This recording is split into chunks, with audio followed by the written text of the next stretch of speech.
So our house was broken into. This is not a video I wanted to make, but we're making it because this is something very big that just happened in our life. This past week was, I think, the week from hell. We'll tell you all about it. I think it was the worst week ever. I said multiple times it was the worst week of my life, and that was before the home invasion, actually, so. You can tell that I'm not doing great by the fact that I'm not laughing right now. I barely have a joke for you. Wow. But yeah, we'll tell you all about what happened. It wasn't good. Hello.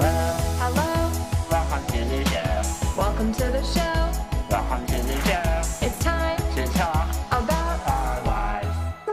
Okay, so this past week we were driving to Virginia for my best friend's wedding. Very exciting. And on day number 2 of the drive, we took 3 days to drive. Shane was not like sick anymore. As you know, he was really sick. He had gotten over the initial sickness, but he still had a lot of phlegm in his lungs, which will probably last for like a month after. That happens every time I get sick. It just takes me a long time to clear out everything. And this was a very bad illness, so we're figuring it's going to take a long time. Yeah. And it is taking a long time. And the road trip wasn't very helpful for it. Like Shane couldn't, change positions and all the stuff that he needed to be doing. So on this day, I think we pulled over off the highway 3 times for Shane to get out of the car, me to take him out of his chair and lay him on the back seat, and then him to like cough, me to like thump his chest, like all this stuff. So it was a long day. And if that doesn't sound like long and stressful enough to you, it should. But that was combined with the fact that I coughed literally from waking up to going to bed. Yep. I just had so much stuff coming out of my lungs that day, and that's exhausting for me. Mm-hmm. I was exhausted by 11 a.m. Yeah. And so, like, combined with the fact that I could barely breathe all day, and then the stress of driving for Hannah, and all the difficulty physically of, like, putting me on the back seat and, like, bending it. It was just so much. So much. So when we got to the hotel We were that night, not doing well. we were struggling. Yeah. Physically and mentally and emotionally. And that was like 7 p.m. on the East Coast. And I did a breathing treatment first. yeah. I was As like, I can't breathe. as we're sitting in the hotel, Shane gets a text, and he was like, "Oh my God," like not in a good way, and I could tell it was a bad text. And I was like, "What?" I'm laughing now. It's not funny. Because of how bad. And he was like, "Our pool guy, we have a person who cleans our pool in LA." And my first thought was that like the guy had found a dead animal in the pool, like a stray cat fell in or something. I was like, "Oh my God, is it a cat?" Jim was like, "No." And I was like, "Ooh, thank God." I had almost didn't tell you. I obviously would have told you. But, like, in that moment... You didn't want to tell me. We were in such bad moods. Yeah, because I'm sitting there like this. And so tired. That it felt like a joke. It felt like someone was pranking me. And we hadn't eaten. It was like 7:30 and we hadn't eaten since breakfast because like there was no, like Shane couldn't breathe. We were just trying to get to the hotel. Like, it was so bad. I was like, what happened? And Shane was like, the pool guy sent a picture. Our back door is shattered. The back door is gone. Like, there's a gaping hole in the house. Our house was broken into. Yeah. And we were like, what? So my brain instantly is running through every possibility. Like, was there a storm? Was there an earthquake? A very large bird. A bird. But no, he sent the photo shows our door completely shattered. We'll put the photo in here. And there are some like black planters that we have, like big squares. They're very heavy. One was used displaced to throw at the back door to shatter it. It was obvious that it was not where we had left it. Yeah, it was right in front of the shattered door. So the first thing we do is start looking up the phone number for the police that we need, because in Ohio, we can't call 911 and get the correct police, Imagine if we did, we were like, hey. Our house in Los Angeles has been burgled. Like, we needed a dispatch 2,000 miles away. Yeah. So we get this number. Now, this is the second time we've called the non-emergency police department for someone either near or inside our house, which is nice. So I called the non-emergency number and I put on hold. And so I'm sitting there wheezing, waiting for them to pick up, and they do. And I explain the situation.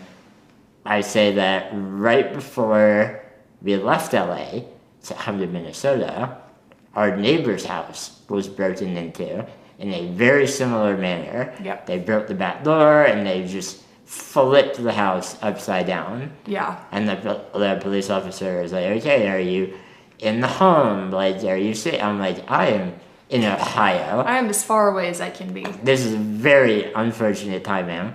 And so I explain, and they say, all right, we're sending officers over right now. We're going to check it out. And they needed someone to meet them there. So, right. And we had already, like, while we were on hold, we had texted, we had like 3 neighbors that we would tell this to around us. So we texted everybody being like, our house was burgled, like, just so you know. And they all responded back being like, can we help? Like, whatever. So we had a neighbor meet the police there, which was lucky. Yeah, overall, huge shout out to our neighbors. They like sprung into action. Yeah. Our one neighbor went over right away to like scope it out. Yeah. Another neighbor met the police, and we had everyone helping us out. So thank you, neighbors. Yeah. And then we just kind of sat and waited for the police, which was really weird because like we didn't know if someone was actively in the house. Yeah. Like, for all we knew, that they could have broken in like 2 days ago, and we're in there. Yeah, we didn't. No one knew, so no one. I mean, we were like, "Don't go in the house." Obviously, no one went in the house, and so the police came. Our neighbor called us. We were on the phone with her while the police were like getting ready, and then the police asked her to please back away, like move away from the house. And they like drew their guns and like went in. It was like a movie. It must have been like a movie. She was like, "Wow, this is like a big deal," you know. So they went in. There was no one in the house. They were in there for an hour. Yeah. But they cleared the place. Yeah. Which made me feel really good because I was worried that they were gonna like peek their head in and be like, nope, no one here, you got robbed, see ya. Yeah. But they were there for a very long time. Yes. We still hadn't eaten. This is now like 9 p.m. 2 hours have gone by, and we're sitting in the hotel room because we don't want to miss the call from the police. They've called us like 6 times now with different updates and like questions. So we're just like sitting in the hotel. Finally, they call us saying that they're leaving and they're opening a police report. We explained that we can't tell them what was missing from the house until we go back and inventory it. So we have like an open police report, and when we go back, we can inventory our belongings. And we asked, I was like, well, does it look like they did they destroy robbed us? Yeah. And the cop said, I don't know how you normally leave your house, but do you leave cabinets and drawers open and like stuff all over the floor? We were like, I was like, and no. our neighbor kept being like, they're very neat. They did not leave the house like this. So yeah, it was clear then that they had broken in and gone through everything. Gone through everything for sure. A silver lining, of which there are a few here, is that because our neighbors unfortunately were robbed right before we left LA, we were afraid about this happening to us. So we took with us everything of value. Yep. Literally, like, everything we cared about, everything of value, everything that we might be upset about if it was taken. Yeah. So there wasn't really anything there that we cared if it was missing. Yeah, we worried about like our TV and stuff. They didn't take the TV. Like, I don't think they can take huge items. They didn't like destroy our furniture, thank God. And small items, I don't know. Like, we don't know for sure what they've taken yet, but they left things like, we have like the Amazon Alexa, you know, like they left that. So I think they were looking for cash or jewelry that was like thousands of dollars, you know, they weren't looking for like small items to sell. I think another silver lining is that we weren't there. Like, initially I was like, oh man, like, horrible timing. If we had been there, it would have been like, we could have stopped it. But I don't want to stop a robbery.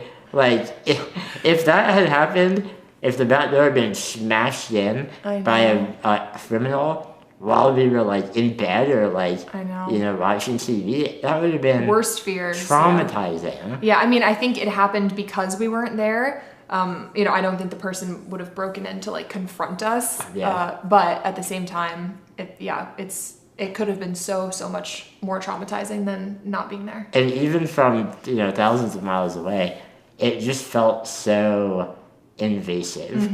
And like, you know, we're gonna have to go back. Yeah. And it feels icky now. Like, yeah. I just feel violated. Yeah. You know, in a way that I've never felt before. Yeah, and we knew that our door was still gaping open because we couldn't get it fixed the next day. We got it boarded up, but we were like, oh my God, like our house is just sitting there open, you know? Yeah. So disturbing. So the next day we got a unexpected call from the police asking if they could go over their fingerprint, which we never expected they would do, but we were like, yeah, for sure. Yeah. Go ahead.